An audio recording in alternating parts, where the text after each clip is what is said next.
الحمد لله نحمده ونستعينه ونستغفره ونؤمن به ونتوكل عليه ونعوذ بالله من شرور أنفسنا ومن سيئات أعمالنا من يهده الله فلا مضل له ومن يضلله فلا هادي له وأشهد أن لا إله إلا الله وأشهد أن محمدا عبده ورسوله أما بعد فإن خير الحديث كتاب الله وخير الهدي هدي محمد صلى الله عليه وسلم وشر الأمور محدثاتها وكل محدثة بدعة وكل بدعة ضلالة وكل ضلالة في النار فأعوذ بالله من الشيطان الرجيم بسم الله الرحمن الرحيم قاف والقرآن المجيد بل عجبوا أن جاءهم منذر منهم فقال الكافرون هذا شيء عجيب أإذا متنا وكنا ترابا ذلك رجع بعيد قد علمنا ما تنقص الأرض منهم وعندنا كتاب حفيظ بل كذبوا بالحق لما جاءهم فهم في أمر مريج بسم الله الرحمن الرحيم يا أيها الذين آمنوا اتقوا الله حق تقاته ولا تموتن إلا وأنتم مسلمون يا أيها الناس اتقوا ربكم الذي خلقكم من نفس واحدة وخلق منها زوجها وبث منهما رجالا كثيرا ونساء واتقوا الله الذي تساءلون به والأرحام إن الله كان عليكم رقيبا يا أيها الذين آمنوا اتقوا الله وقولوا قولا سديدا يصلح لكم أعمالكم ويغفر لكم ذنوبكم ومن يطع الله ورسوله فقد فاز فوزا عظيما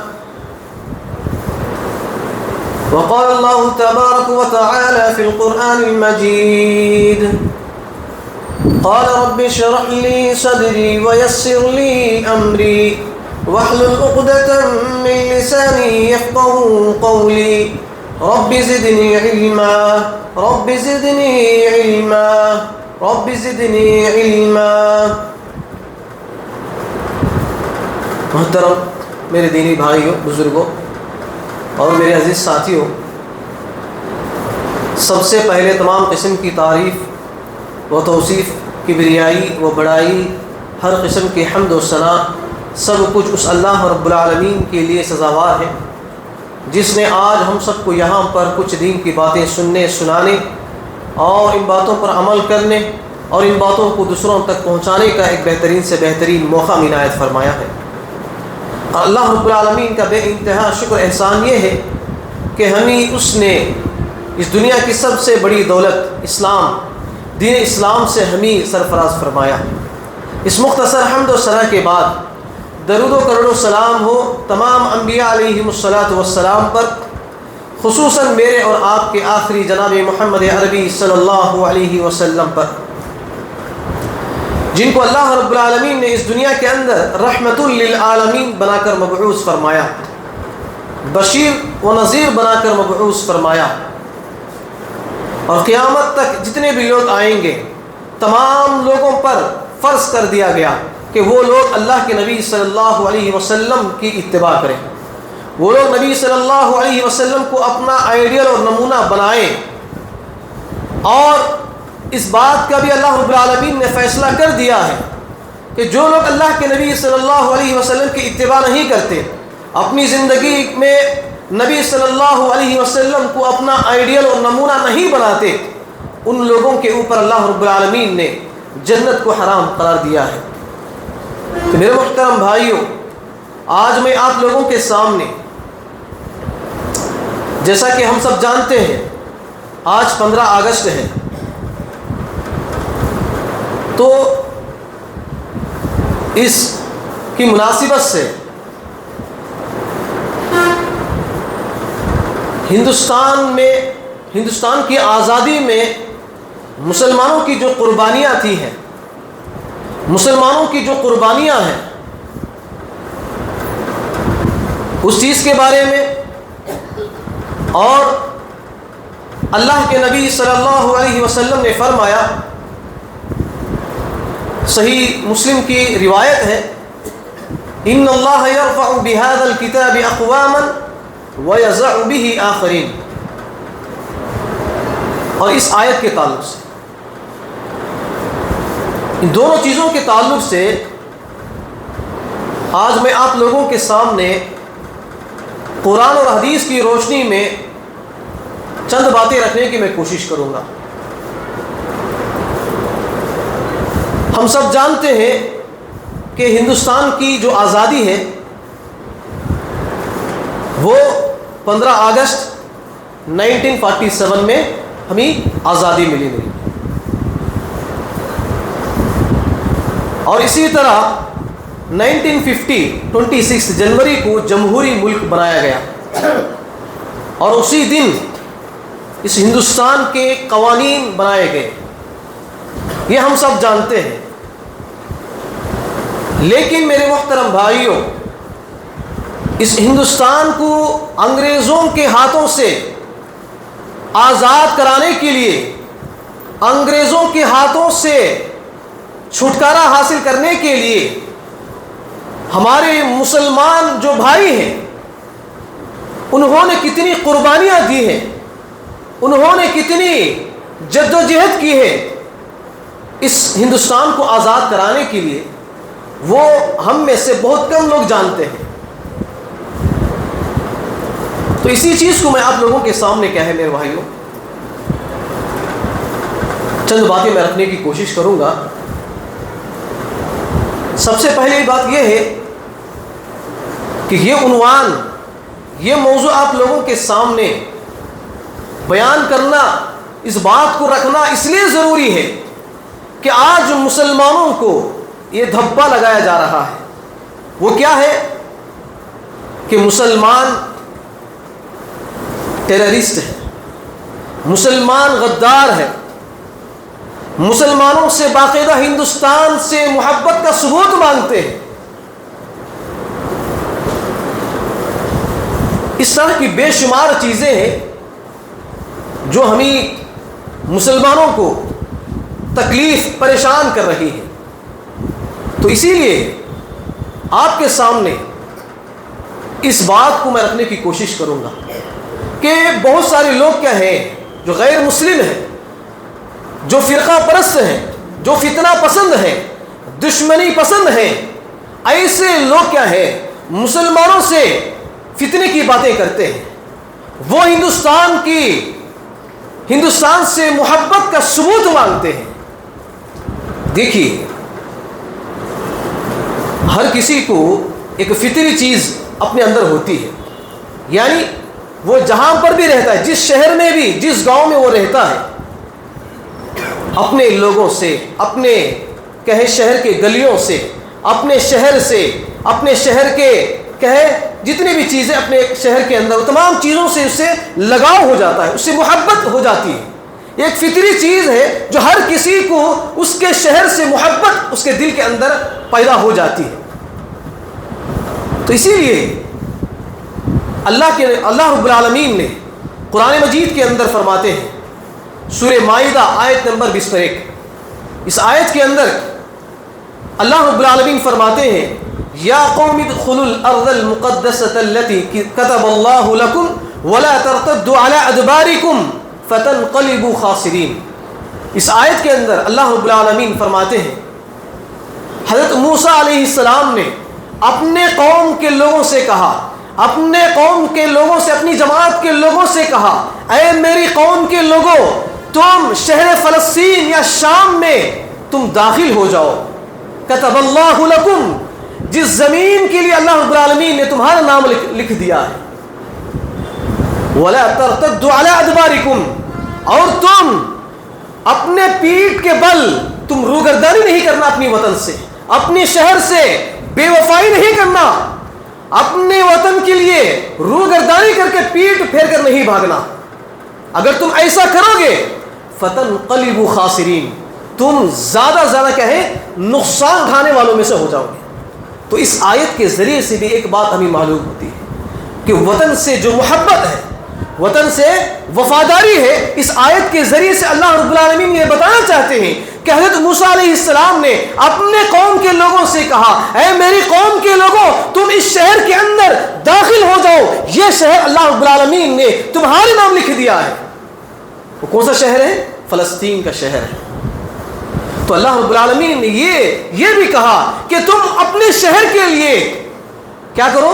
اپنی جان، اپنی مال، اپنا مال و دولت، ہر چیز کو کیا ہے تم قربان کرنے کے لیے تیار ہو جاؤ، لیکن پیٹ پھیر کر نہیں بھاگو، مت بھاگو۔ اگر تم ایسا کرو گے فتنقلبوا خاسرون، فتنقلبوا خاسرین، اگر تم ایسا کرو گے تو تم نقصان اٹھانے والوں میں سے ہو جاؤ گے۔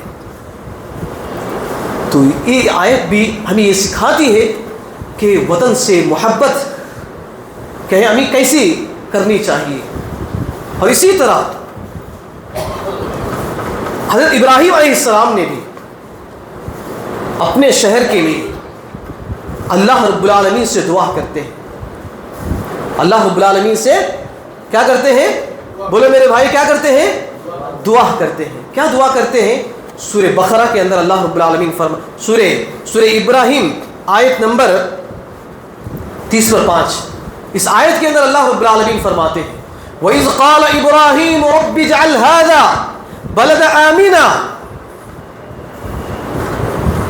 اللہ رب العالمین سے حضرت ابراہیم علیہ السلام کیا کرتے ہیں؟ دعا کرتے ہیں، اے اللہ رب العالمین اس شہر کو امن و شانتی والا بنا دے، اس شہر کو کیا بنا دے؟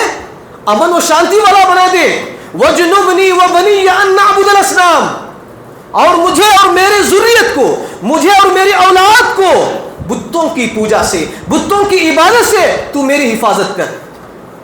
دیکھیے کتنی بہترین دعا ہے میرے بھائی۔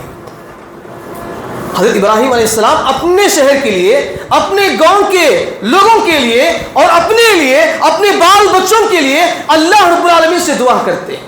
تو اس آیت کے ذریعے سے بھی ایک بات ہمیں معلوم ہوتی ہے، وہ کیا ہے؟ شہر سے محبت ہمیں ظاہر ہوتی ہے۔ اور یہاں پر اور ایک بات غور کرنے کی بات یہ ہے میرے بھائی، ہم اپنے بچوں کے لیے بہت کچھ ہم کیا ہے اللہ رب العالمین سے مانگتے ہیں کہ اللہ میرے بچے کو کیا ہے ڈاکٹر بنا دے، انجینئر بنا دے، کہ میرے بھائیوں میرے اولاد کو مال و دولت سے نواز دے، یعنی مختلف چیزوں سے کیا ہے ہم اپنے اولاد کے لیے مانگتے ہیں۔ لیکن سب سے بہترین دعا اپنے بچوں کے حق میں اگر کوئی دعا ہے تو یہی دعا ہے میرے بھائیوں، جو حضرت ابراہیم علیہ السلام نے اپنے بچوں کے حق میں اور اپنے حق میں اللہ رب العالمین سے دعا کی۔ وہ کیا ہے؟ وَجْنُبْنِي وَبَنِيَّ أَن نَعْبُدَ الْأَصْنَامَ، اے میرے رب مجھے اور میرے بچوں کو بتوں کی عبادت سے، بتوں کی پوجا سے میری حفاظت فرما، میرے بچوں کی حفاظت فرما۔ میرا آپ سے میرا سوال ہے میرے بھائیوں، کیا آپ نے اپنے بارے میں یا اپنے بچوں کے بارے میں یا اپنے گھر والوں کے بارے میں اس طرح کی دعا کبھی کی ہے میرے بھائی؟ بتوں کی عبادت سے بچنے کے لیے، شرک سے بچنے کے لیے کبھی آپ نے دعا کی ہے؟ نہیں۔ ہم اپنی دعاؤں میں اپنے گھر کی، اپنی دکانوں کی، اپنی مال و دولت کی، ہر چیز کی ہم کہیں برکت کے لیے دعائیں کرتے ہیں، لیکن میرے محترم بھائیوں اپنی دعاؤں میں ان چیزوں کو لحاظ رکھنا، ان چیزوں کو یاد رکھنا وہ بے حد ضروری ہے۔ ایک شرک سے بچنے کے لیے بھی دعا کرنا چاہیے، دوسرا جہنم سے بچنے کی ہمیں دعا کرنا چاہیے، تیسری جنت کو حاصل کرنے کے لیے بھی دعا کرنا چاہیے۔ یہ تین چیزیں ہم اپنی دعاؤں میں ہمیشہ شامل رکھنے کی ضرورت ہے میرے بھائی۔ تو بات کہاں چل رہی تھی؟ وطن سے محبت۔ آج لوگ کیا کرتے ہیں؟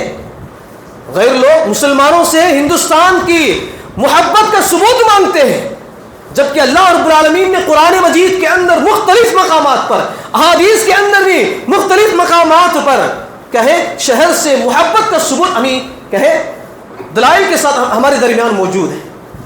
اب دیکھیے اللہ کے نبی صلی اللہ علیہ وسلم کے تعلق سے آتا ہے، اللہ کے نبی صلی اللہ علیہ وسلم کو جب مکہ کے اندر اللہ کے نبی صلی اللہ علیہ وسلم موجود تھے تو اللہ کے نبی صلی اللہ علیہ وسلم نے اللہ کا پیغام کفار و مشرکین تک پہنچایا کہ اے لوگوں، تم کہے بتوں کی عبادتوں کو، پتھروں کی قبروں کی عبادتوں کو تم چھوڑ دو، تم اس ایک اللہ کی عبادت کرو جس نے تمہیں پیدا کیا ہے، مجھے پیدا کیا ہے، آسمان کو پیدا کیا ہے، زمین کو پیدا کیا ہے، تم اس رب کو تم کیا کرو؟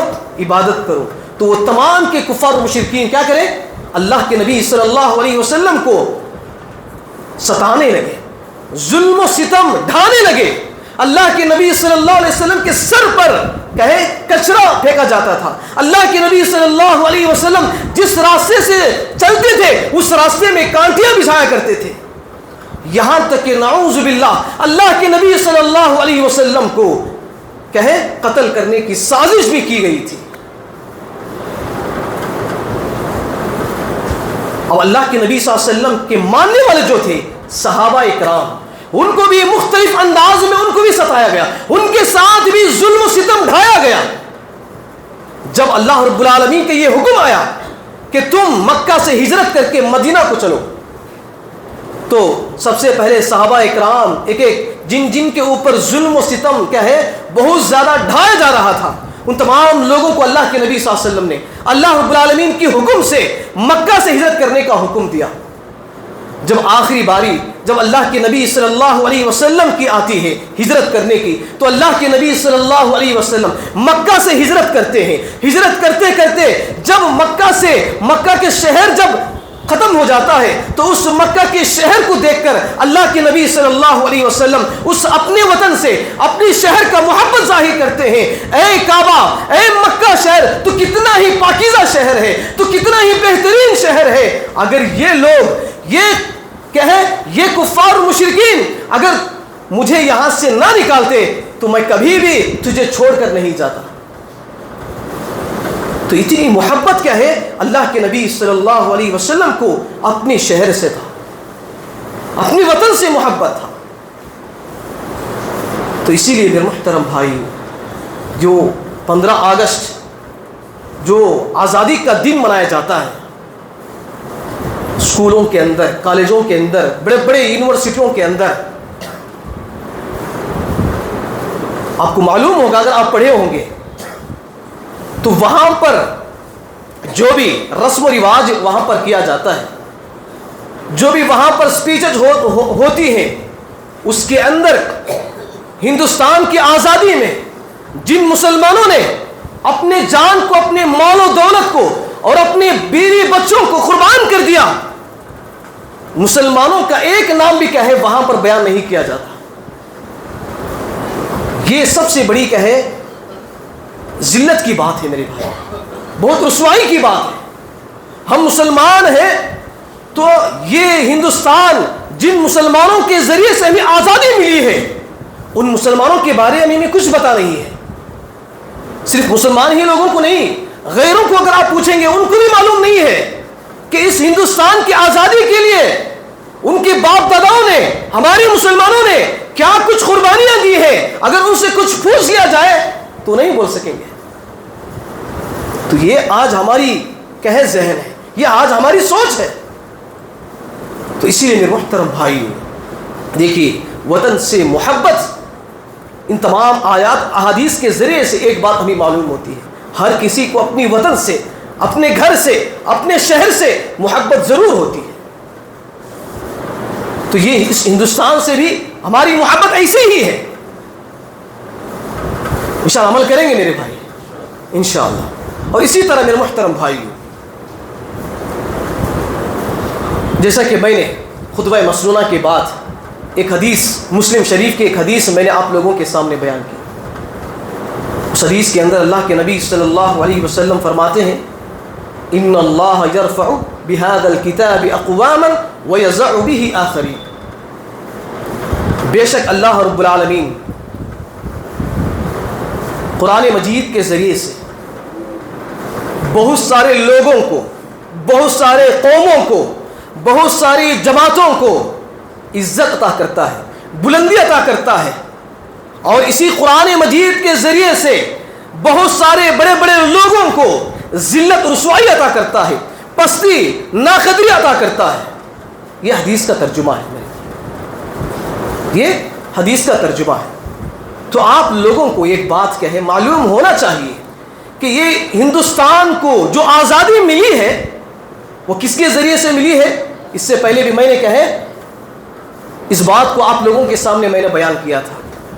اصل میں اگر آپ تاریخ کی کتابوں کو، تاریخ کے اوراق کو اگر پلٹا کر پڑھیں گے، دیکھیں گے، تو آپ کو معلوم ہوگا کہ سب سے پہلے اس ہندوستان کی آزادی، یعنی اس ہندوستان کو آزادی کس نے دلوائی، اگر آپ پڑھیں گے تو آپ کو معلوم ہوگا تو یہی قرآن مجید کیا ہے ہمیں اس ہندوستان کی آزادی کا سبب بنا.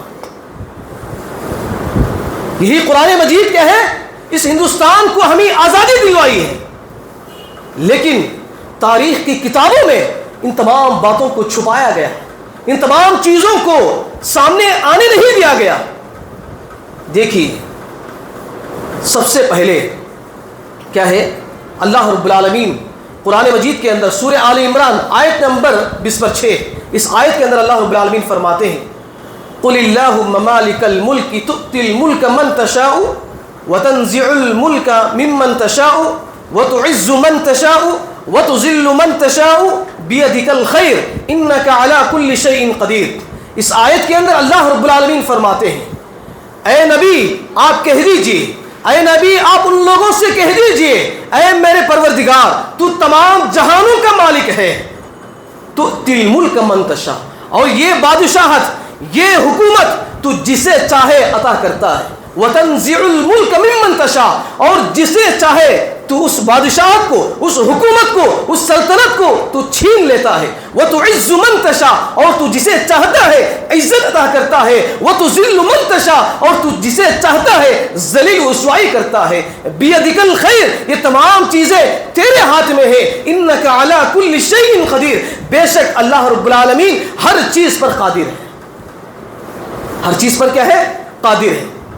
تو میرے محترم بھائیو، تو یہ ذلت، یہ رسوائی، یہ سلطنت، یہ حکومت دینا اور گرانا یہ کس کے ہاتھ میں ہے؟ بولے میرے بھائی کس کے ہاتھ میں ہے؟ اللہ رب العالمین کے ہاتھ میں ہے.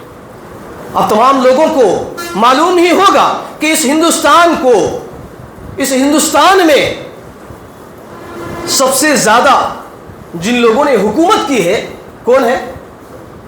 بولے میرے بھائی کون ہے؟ مسلمان. تقریباً 1000 سال تک کیا ہے مسلمانوں نے کیا ہے اس ہندوستان میں کیا ہے حکومت کی.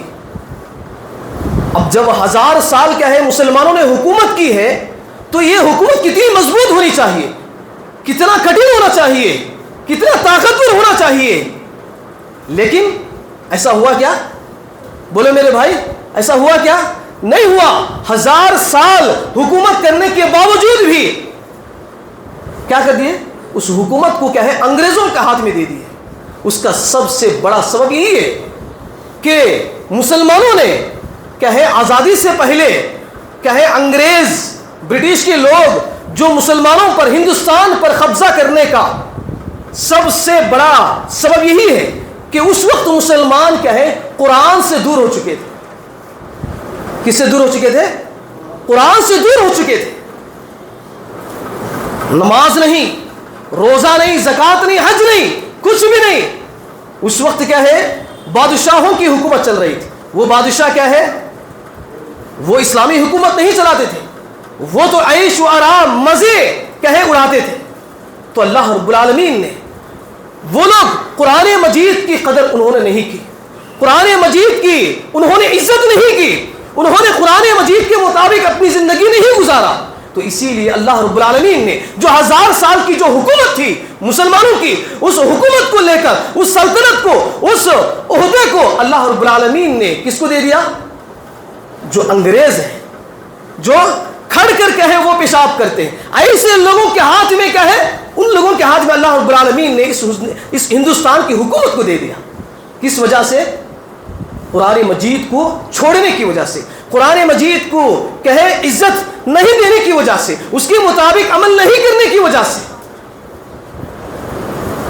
پھر اب دیکھیے تقریباً یہ برٹش کے لوگ، انگریز لوگ تقریباً 250 سال تک کیا ہے اس ہندوستان کے اندر کیا ہے حکومت کی.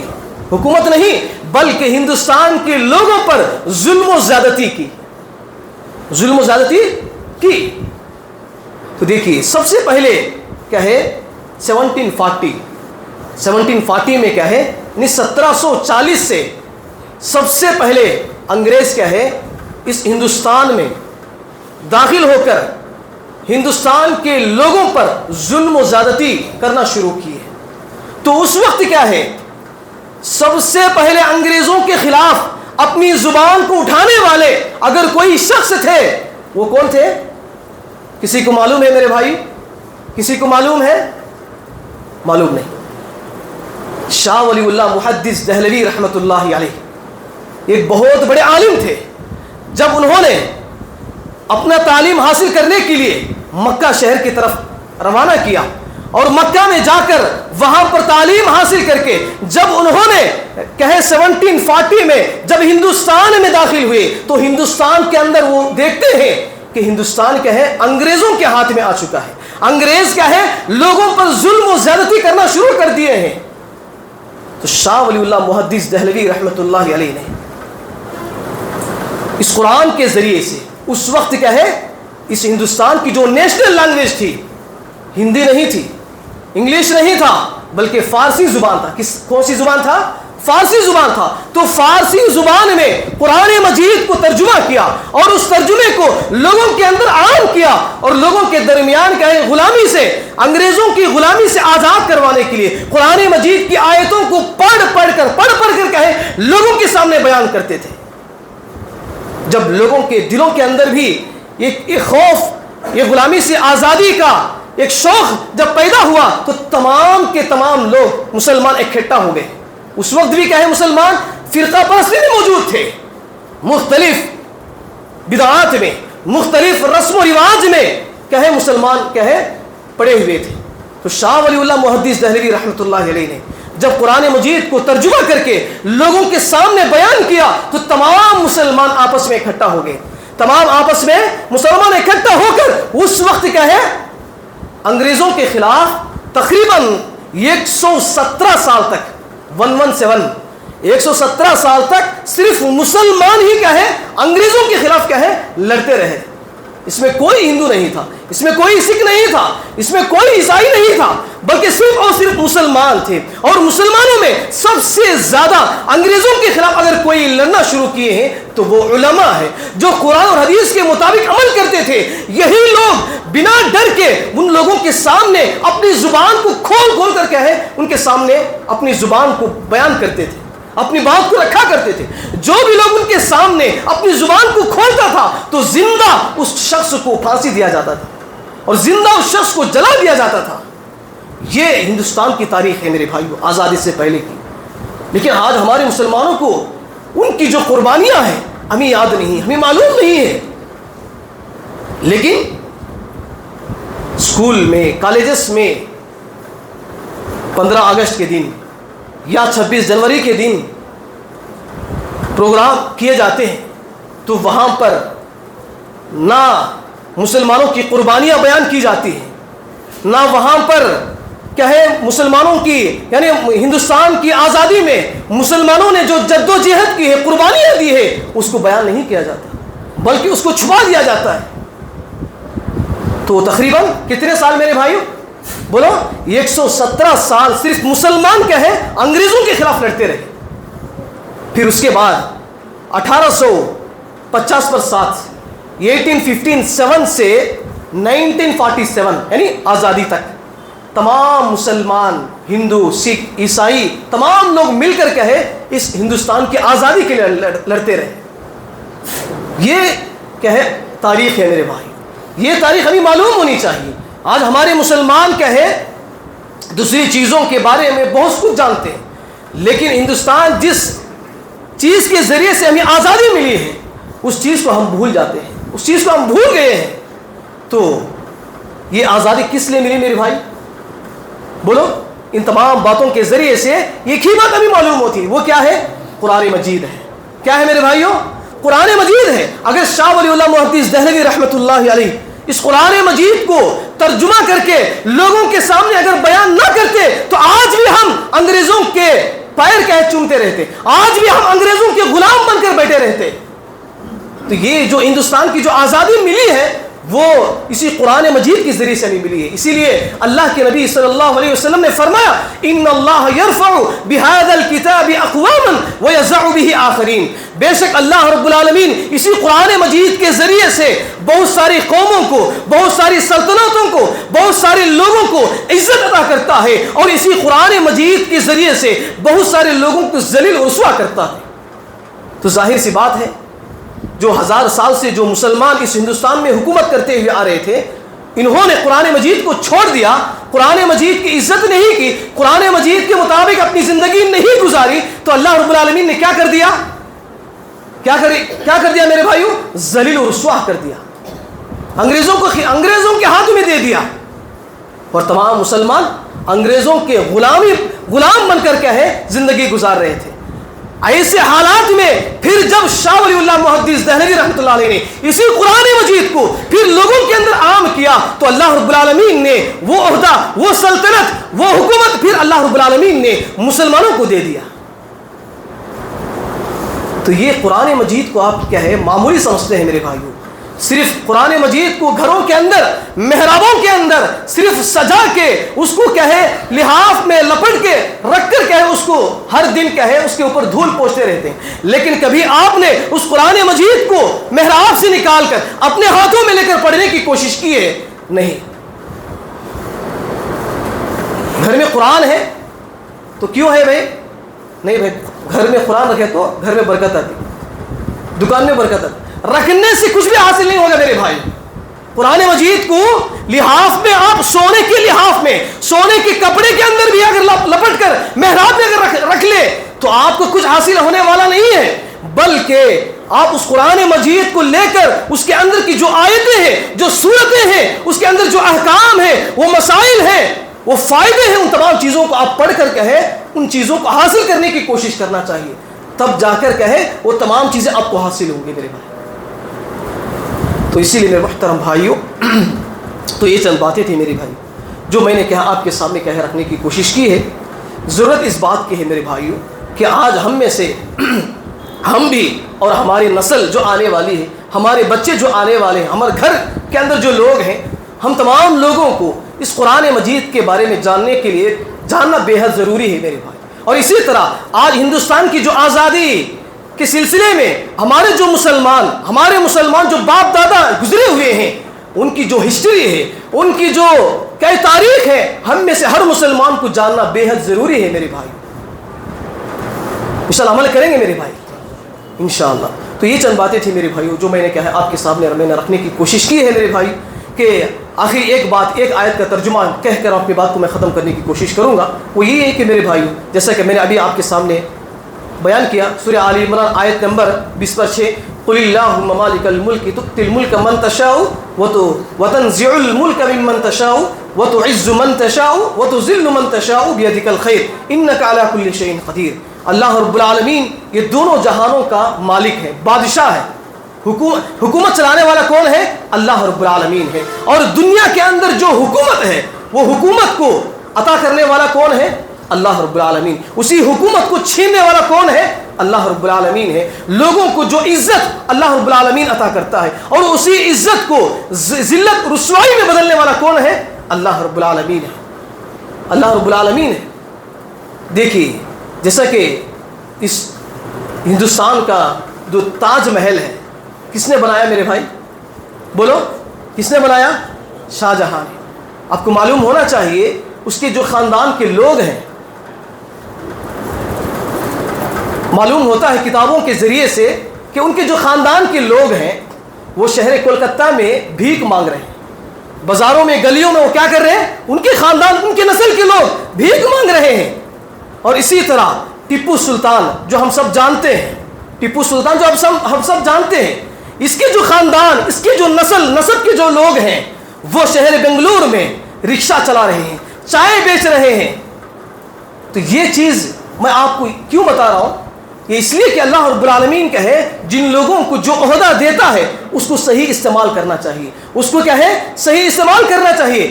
اللہ رب العالمین جس کو چاہے بلندی عطا کرتا ہے، جس کو چاہے ذلت و رسوائی عطا کرتا ہے میرے بھائی.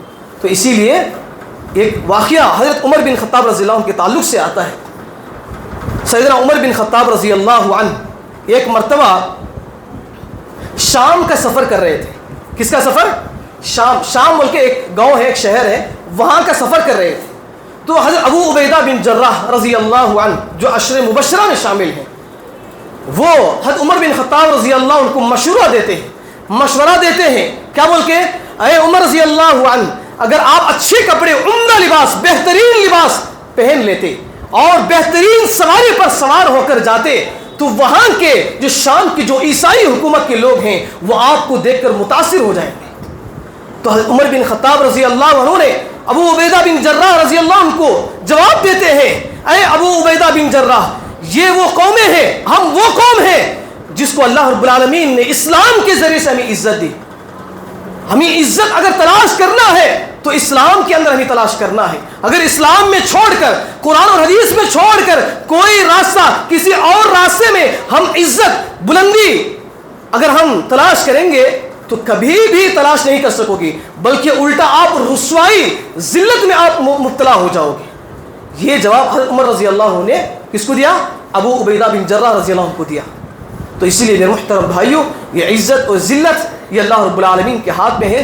آدمی جتنا چاہے کوشش کرے, اگر آپ انسان چاہتا ہے کہ میں پوری زندگی عزت کے ساتھ زندگی گزاروں, یہ اللہ رب العالمین کے ہاتھ میں ہے. پوری زندگی آپ عزت کے ساتھ گزارنا ہے یا ذلت کے ساتھ گزارنا ہے, یہ اللہ رب العالمین کے ہاتھ میں ہے. صرف آپ کا کام کیا ہے میرے بھائی؟ اللہ رب العالمین سے ڈرتے ہوئے کہے زندگی گزارنا. انشاءاللہ عمل کریں گے میرے بھائی انشاءاللہ. آخر میں اللہ رب العالمین سے دعا ہے, اللہ تعالی ہم سب کو ان کئی باتوں پر عمل کرنے کی توفیق عطا فرما. اے اللہ ہم سب کو 5 وقت کی نماز پابندی کے ساتھ ادا کرنے کی توفیق عطا فرما. اے اللہ ہم سب کو قرآن مجید کا علم حاصل کرنے کی توفیق عطا فرما. اے اللہ ہم سب کو کہیں قرآن اور حدیث کے مطابق اپنی زندگی گزارنے کی توفیق عطا فرما. اے اللہ ہم سب کو شرک اور بدعات, بڑے بڑے گناہوں سے, کبیرہ گناہوں سے ہمیں حفاظت عطا فرما. اے اللہ ہم سب کو مرتے دم تک توحید پر قائم رہنے کی توفیق عطا فرما. اے اللہ ہم سب کو آپس میں محبت و اخوت, بھائی چارگی کے ساتھ, ملنساری کے ساتھ زندگی بسر کرنے کی توفیق عطا فرما. اے اللہ ہم سب کو جنت الفردوس میں اعلیٰ مقام عطا فرما. اے اللہ ہم سب کو بتوں کی عبادت سے, قبروں کی عبادت, بتوں کی اور بدعتوں کی چیزوں سے ہمیں حفاظت عطا فرما. اے اللہ ہم سب کو ظالموں کی ظلم سے ہمیں حفاظت عطا فرما. اے اللہ ہم سب کو حاسدوں کی حسد سے ہمیں حفاظت عطا فرما. اے اللہ ہم سب کو جنت الفردوس میں اعلیٰ مقام عطا فرما. اے اللہ ہم سب کو جہنم جیسی قبیح جگہ سے ہمیں حفاظت عطا فرما. آمین یا رب العالمین. السلام علیکم ورحمۃ اللہ وبرکاتہ.